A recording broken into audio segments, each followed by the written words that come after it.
पहले आसमान का नाम रकिया है और ये दूध से भी ज्यादा सफेद है।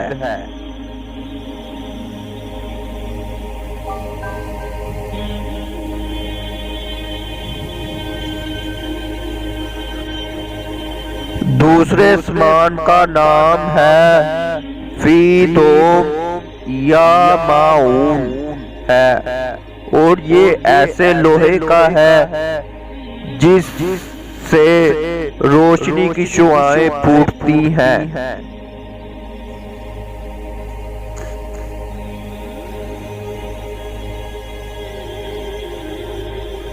तीसरे आसमान का नाम मलकूत या हारून है, वो तांबे का है।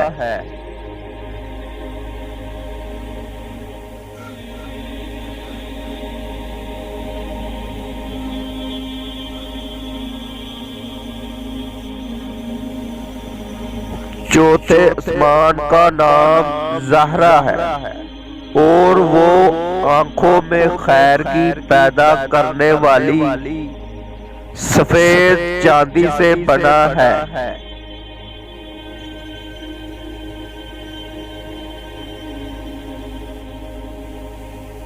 पांचवें आसमान का नाम है मजीना या मसहरा है और वो सुर्ख सोने का है।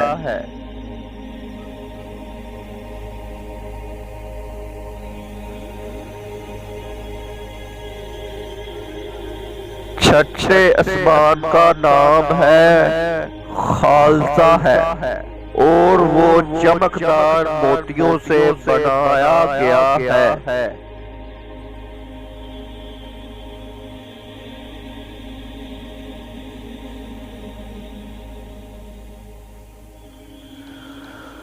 सातवें आसमान का लाइबा या दाइबा है, वो सुर्ख याकूत का है और इसी में बैतुल माऊन है।